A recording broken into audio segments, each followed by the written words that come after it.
திருச்சியில் வந்து ஒரு உள்ளரங்க கூட்டத்தில் பேசியிருக்காரு. அதாவது திருப்பரங்குன்றம் வந்து நாங்கள் வந்து கண்டிப்பாக வந்து முன்னிட்டு போகணும்னு சொல்லி சொல்லியிருக்காரு. அதை பற்றி உங்களுடைய கருத்து? அவங்களுக்கு வந்து அரசியலுங்கிறது சாதி மதம் சாமி. என்னைக்கு என் அன்பு மக்கள் என் அருமை சொந்தங்கள் ஒன்று கவனிச்சுக்கணும்.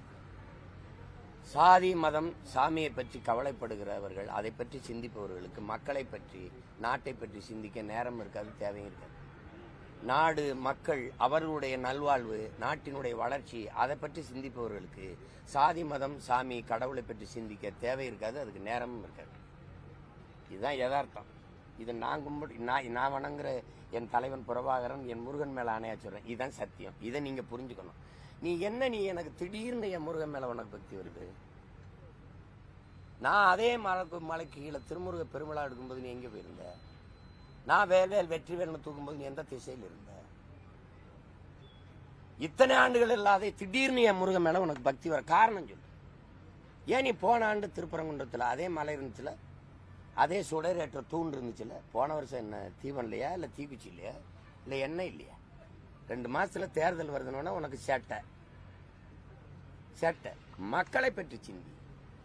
எத்தனை வீடுகள் நீ சொல்ற சோக்கால்டு இந்து எத்தனை வீட்டுல விளக்கறியாம இருக்குது, பசி பட்டினி வறுமையில. அந்த விளக்கை ஏத்த நீ சிந்திக்கல. மலை மேல விளக்கு ஏத்துறன்ற கேட்டா 100 ஆண்டு. இந்த கோயிலுக்குள்ள நடக்கிற திருட்டை கண்டுபிடிச்சு சொல்ல. அறநிலைத்துறையில ரொம்ப நேர்மையா நடக்குதா? ஒரு ஊழலும் நடக்கல, ஒன்னும் நடக்கல. சொல்லுங்க. கோயில் இடங்கள்ல கடைகளுக்கு வீடுகளுக்கெல்லாம் வாடகை விட்டு இருந்தான். அதை 10,000 ரூபாயை 1 லட்சம் ரூபாயை ஏற்றிருக்காரு ஐயா சேகர் பாபு. அதை கேட்க உனக்கு துணி இருக்கா? ஏன் இப்படி திடீர்னு ஏத்தனேன்னு எதை கேட்பிய? பக்கத்தில் இருக்க மலையை வெட்டி கல்குவாரின்னு ஏத்துறான அந்த மலையை பத்தி கவலைப்பட நீ வரல. இந்த மலையில தான் முருகன் இருக்கானா? குன்று இருக்கும் இடமெல்லாம் குமரன் இருக்கிறான்னா இந்த திருப்பரங்குன்றத்துல இருக்கானா? இந்த நாடங்களும் வெட்டி ஏத்துறான என் மலை, அங்கெல்லாம் குமரன் இல்லையா?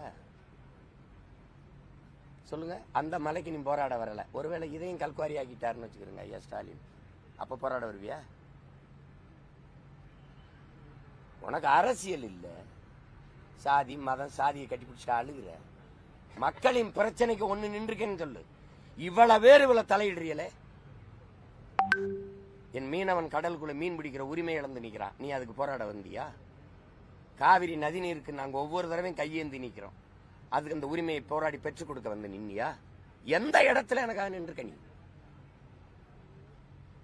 திடீர்னு முருகன் வந்துட்டு அயோத்தியில ராமரை வச்சு அரசியல் செஞ்சு பார்த்த, அது எடுபடல. ஏன்னா கோயில கட்டினவன பிரச்சனை முற்று பெற்றுச்சு, அதான சத்தியம். இப்ப யாரும் அமர் ஜெய் ஸ்ரீராம் பேசுறது இல்ல, ஏன் சொல்றது இல்ல? ஏன்னா எந்த அயோத்தியில வந்து ராமர் பிரச்சனை இந்த கோயிலை வச்சுக்கிட்டு நீ அரசியல் பண்ணிட்டு இருந்தீங்களோ அதே இடத்துல அகிலேஷ் யாதவ் ஒரு தாழ்த்தப்பட்ட மகனை நிறுத்தி பொது தொகுதியில உங்களை தோக்கடிச்சிட்டான். செத்து போச்சு உங்க அரசியல். அதுக்கப்புறம் பூரி ஜெகநாத்துக்கு போனீங்க, ஒரிசாவுக்கு ஐயப்பனை போய் எடுத்தீங்க, அது அங்க வேலை நடக்கல. இப்ப என் முருகனை தொட்டுக்கிட்டு இருக்கீங்க. நீ என்ன குடிக்க அண்ணன் கபடி எடு, தலைகளன்னு தண்ணி குடி, முருகான்னு கத்து, என் பாட்டை முகம் வரும். அதுக்கப்புறம் பேரன் என் முகம் தான் வரும். ஏன்னா முருகன் எனக்கு இறைவன் இல்லை, என் மூதாதை, என் ரத்தம், என் சொந்தம், என் இன கடவுள், அவன் இன இறைவன். திடீர்னு வந்து நீ வந்து முருகன் மேல பாசம் எங்களுக்கு சொல்லி கொடுக்குறியா? முருகனை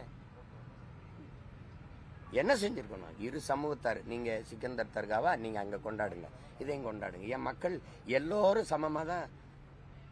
ஏன் எங்க இந்து கடவுள்கள் பேரணி போகும்போது எங்க இஸ்லாமிய மக்கள் வந்து வாழ்த்தி வரவேற்றதெல்லாம் நீங்க பாக்குறது இல்லையா?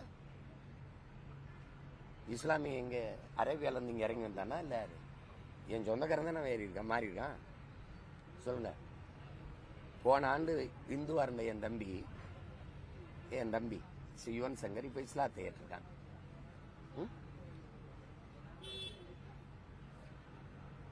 அப்ப யாரு அவன் என்ன சொல்லுவீங்க?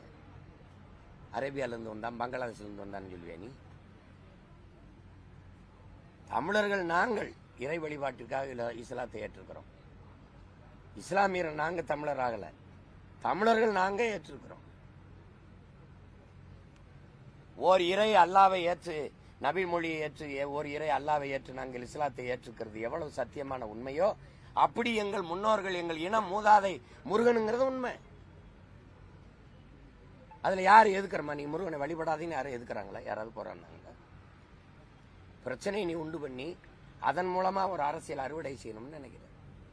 நீ உண்மையிலே பக்தி இருந்தா போன ஆண்டு ஏற்றிருக்கலாமே. நீங்க முருகனுக்கு மாநாடு போகும்போது ஏற்றிருக்கலாமே. சரி, போன ஆண்டு முருகனுக்கு மாநாடு போட்டியல்ல, அடுத்த ஆண்டு போடுவீங்களா? ஏன்னா தேர்தல் முடிஞ்சிடும். 29ல போடுவீங்க. 29 தேர்தல் கிட்ட வருதுல போடுவீங்க. வேல் யாத்திரை என்ன நேத்த முருகன் வேலை கெடுத்துட்டு வந்தாப்லையா?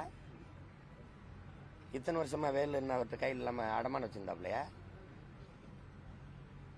எதை வச்சு அரசியல் செய்யறதுன்னு ஒண்ணு இல்லையா?